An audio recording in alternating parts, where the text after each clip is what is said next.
Alright everybody, welcome to my channel. Today we've got an easy job ahead of us.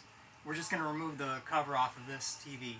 It's got a problem on the left side of the screen. On your left side, it's the LEDs are not working, so it's leaving a big stripe. And basically the person just threw away the TV. They donated it to me. So what I want to do is just open it up and take a look at it. It may be something simple, or I might be able to test the LED strip and see if I can bypass something or solder something and get to work again. But today I'm just going to take the cover off. And the reason I'm making the video is because I had to watch a video in order to make this video. There aren't any holes or screws other than what holds the stand, the legs on. So once you take those 4 screws off, it's still attached. So I had to watch a video and basically it pops off. So I'm going to show you what I learned in the video, and then I'm going to put the description I'm going to put a link in my description. So here we go. I do have a flathead screwdriver that's taped with electrical tape, but I'm not sure how well it's going to work, so I got some other screwdrivers here.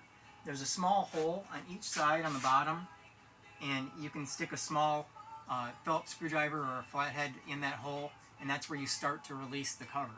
So that's what I've done so far. I put it in the hole, popped it up. Now I need my little screwdriver on this side. There we go. Now I'm going to use this screwdriver to set it so I don't lose my place. And then I'm just going to work my way down.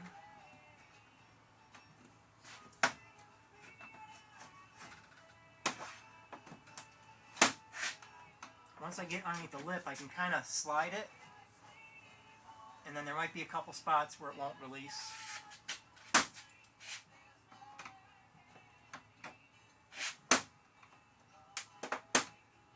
mean,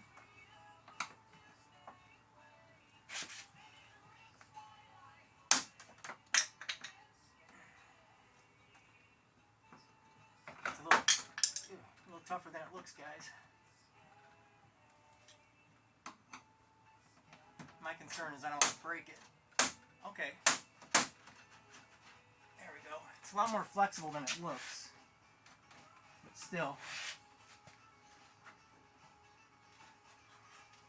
Those don't feel like they're popping off, so I got to go a little deeper. There we go. And if you run into a spot where the screwdriver doesn't stay, that's where you lift up.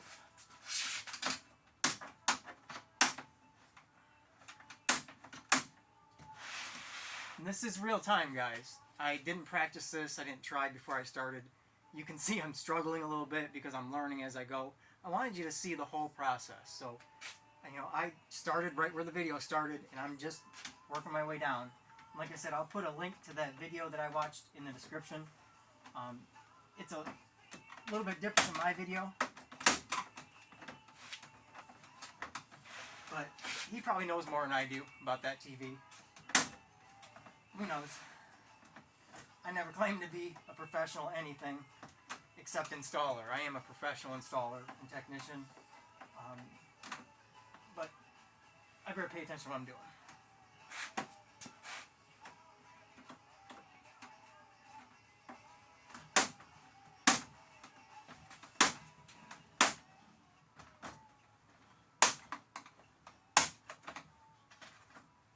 Alright, I think we're almost done. I just got the back side left.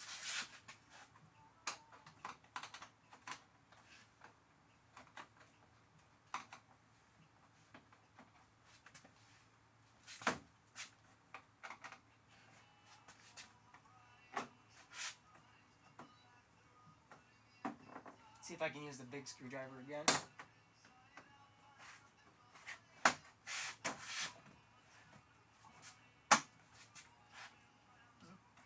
Lost it. It snaps back together on its own. So you kind of got to hold up on the corner until you get enough of it released. And I've got that big flathead that's wrapped in electrical tape, and there's a gap back here, and I'm putting in the gap and I'm turning it. and that's releasing it.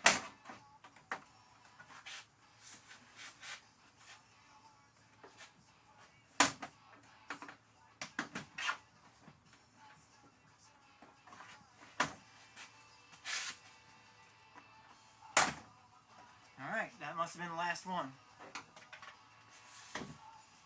Okay. I hope I didn't snap it back together. A couple of them. Alright. Grabbed it wrong, I guess. They go back on pretty easily. Alright, there we go. Now, if you've watched any of my other videos, you've seen me take apart different TVs. Some of them were old, or some of them weren't old. I did one that wasn't smart. So this one's going to be a little different. This is a Samsung. It's a higher quality TV, so I expect it to be one main circuit board with everything on it. Probably a couple of little circuit boards, like there's one in the front where the remote control hits the LED. And there's a directional button and a power button, something like that. So, you ready? Alright, 1, 2, 3. And you get to see it before I do, because I didn't look down yet. Okay. Those are some big speakers. That's what these are, speakers. This is the power button. Oh no, it's not. This is a wireless device, I think. I'm not familiar with that. Yeah, it says Wi-Fi transmitter. Okay. Where's the power button at? You know, I admit, he gave me the TV and I didn't look too closely at it. He plugged it in for me, but I didn't plug it in once I got back here. I was too excited to get the back off. So, there's the power button. So this is one where everything's built into one. There's a little tiny circuit board in there. And that's for the remote control and the power button itself. And then you've got one main board, which with this board being good, I could definitely offer it up. I'm sure somebody might need it. So, let's say all the ribbons are here, everything's put together properly. There isn't much to see. The next thing I need to do is take the back panel off so I can get to the screen itself. And that's where I would or would not test it with my multimeter. Try to find out if there's a spot where the LEDs are disconnected. It's kind of like a set of Christmas tree lights, the old-fashioned ones, where when one bulb burnt out, the whole string stopped working. Well, they do that with the bulbs too. They do that with these bulbs as well. What you're looking at is an LED bulb, and it's probably got 4 to 6 little LEDs on the ribbon or whatever it is that's printed. And if one goes bad, then they all stop working, or if it partially goes bad, it can start blinking. But I'm getting beyond this. I need to concentrate on TVs. So this is cool. If you guys have any questions, just shoot me a comment. If anybody's interested in having parts off these TVs that I'm taking apart, let me know. I've got a small Samsung that was not smart, and I've got a smart, I think it was a 50-inch that I just took apart. And that one was smart, but it had a problem. But you can see my videos. And that's it for now, guys. So I guess I'll look for part 2.